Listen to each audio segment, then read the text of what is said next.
How many times have you asked yourself, why don't people like me? Do I say the wrong things, do the wrong things, am I annoying? Well, I don't understand. Is it them? Yeah, all this questioning sounds familiar, right? Well, I got news for you. The issue might not be them at all, it probably is you. Yeah, it's a bitter pill to swallow, but it's better to hear it straight than live in denial, I'd say. I've been there. I've made these mistakes. I've been ousted from friend groups before, and let me tell you, it's not pretty. But the moment that you understand them, you're going to see your social life do a complete 180. You're not just going to be liked, you're going to be respected. So, let's set this up and tackle the 5 mistakes you could be making that are driving people away. Chapter 1. You always blame other people. You ever find yourself blaming others for stuff that goes wrong? Be honest, it's really easy to do, right? Something screws up and bam, it's their fault. You know, it's like your fingers are a load of guns ready to point at anybody but you. But here's the truth that might be too hard to hear. You might be too stubborn to understand. But I don't mind getting my hands dirty with your ego's blood, so listen closely. Blaming others is like painting a giant sign on your back that says, hey, I can't take responsibility. It's a quick ticket to being disliked. Why? Because no one likes to feel accused.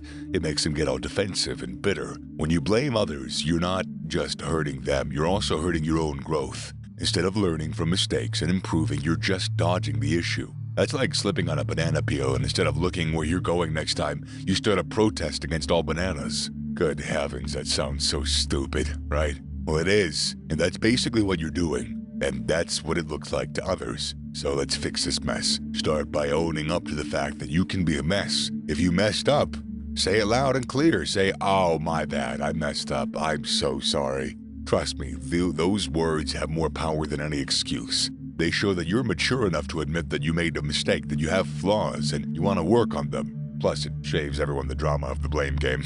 It's not an overnight fix. It takes time and patience. But every time that you catch yourself blaming others, stop.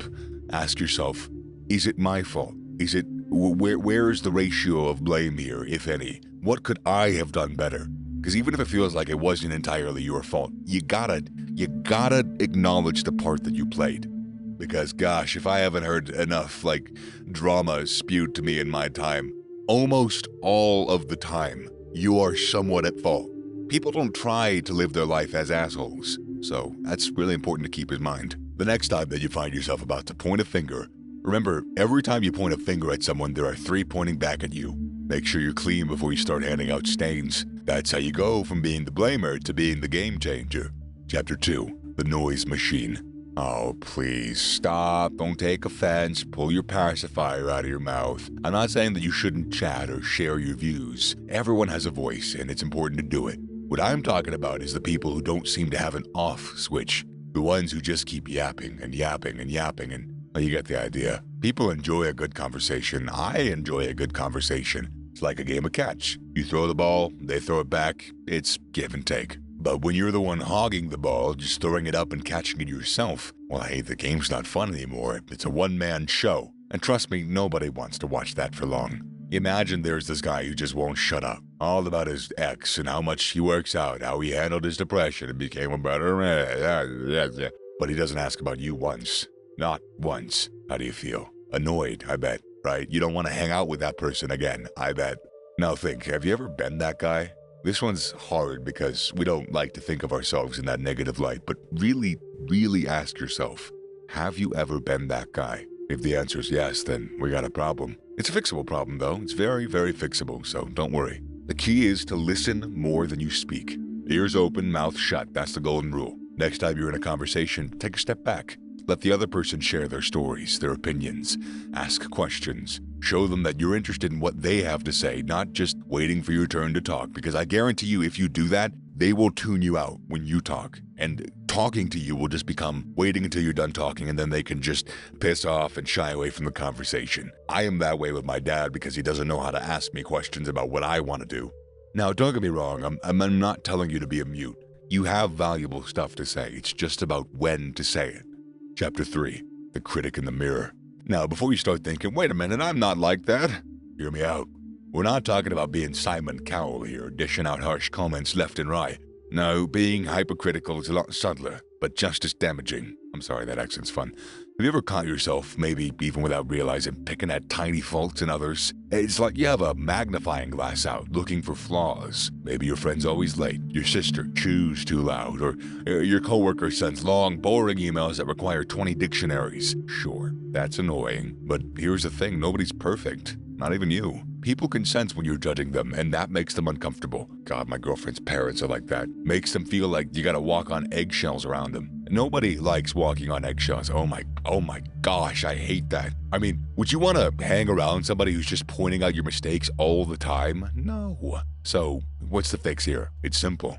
Be more understanding. I mean, dude, you're not any better, and neither am I, honestly. The amount of times I pointed out stupid, tiny little flaws on my friends or family, only for them to point out that I've done the same thing, made me feel damn stupid, like a hypocrite. And I did it again. And that's the funny part, I did it again and again. But eventually it makes you think twice before pointing stuff out. And you'll catch yourself, sometimes. And you should too, dude. You absolutely should. Try to see things from their perspective. Maybe your friend's always late because they've got a lot on their plate. Your sister might not even realize she chews loudly, and then at that point, it's like you have to express your opinion before you can get mad at somebody for it. And your coworker? Well, they're just trying to make sure that everyone has all the info that they need. Switch your focus from people's flaws to the good qualities. And when you do that, things are going to go a lot better for you. And when you do find something that bugs you, ask yourself, is that even worth bringing up? Is it going to help them, or is it going to harm the situation? Chapter 4, The Gossip Guru. Yeah, gossip. It's old as human interaction itself, but don't fool yourself in thinking it's harmless chit-chat. It is destructive. It is one of the main reasons that people steer clear from you. You know what I'm talking about, right? It's that irresistible urge to open your big mouth and spill the tea, to share the secret, to dish out that juicy bit of news just so you can feel good for a second. It gives you that sense of importance, a feeling of being in the loop. But at what cost? You see, when you gossip, you betray trust. And that's something that you don't mess with. Trust is so hard to earn and so easy to lose. And once it's gone, it can be really hard to get it back, depending on the person. Also, fun fact, gossiping makes you look super insecure. Yeah, oh absolutely. It gives people the impression that you need to put others down to lift yourself up. And let me tell you, there's nothing attractive or likable about that. It's time to stop. Start by minding your own business, focusing on your own life, your own goals, your own improvements. When you're busy building your empire, you won't have time to talk about somebody else's.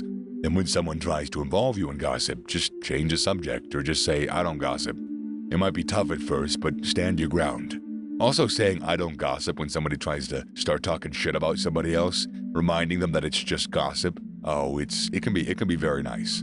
Like, what? I'm not gossiping, I'm just, oh. And besides, being known as a gossip might give you a bit of a spotlight for a while, but being known as somebody who's reliable, somebody who's trustworthy, that lasts a lifetime. Chapter 5, The Constant Complainer. Life can be tough sometimes, a lot of times it is. And complaining might seem like the perfect outlet to vent out your frustrations, but, oh, let me tell you, it's such a bad habit. It's one that can quickly turn people away from you. Think about it. Do you want to hang out with somebody who's always whining about something or the other or whatever? The weather, the traffic, their job, their neighbors. It's so tiring. It's emotionally exhausting, isn't it? When I meet a new colleague at work and from day 2 they start complaining, I avoid them. Pisses me right off. And if you do it, please stop. Or if you don't do it, make sure to send me a memo so I can walk right around you and avoid the hell out of you. Now, complaining doesn't change anything. It doesn't solve your problems. It just magnifies them. There's a certain amount of good that thinking about your problems does. And then beyond that point, once you've prepared for the possible outcomes and avenues, there is no use in thinking about the negative anymore. If it doesn't serve you, don't do it. Honestly, it shows that you're more focused on what's going wrong than what's going right. Worse than that, it shows that you're blaming everything and everyone for your problems instead of just taking action to fix them. It is time to change how people perceive you, and it starts by changing how you perceive yourself. So stop the video right now. Reflect. What are you going to do differently tomorrow? What could you... No, we'll take it further than that. What could you do today? Because as a procrastinator, I can tell you, saving things for tomorrow, that's a dicey game. Tomorrow almost always becomes tomorrow the next day. You know what I mean? So, what are you going to do now? The answers lie within you.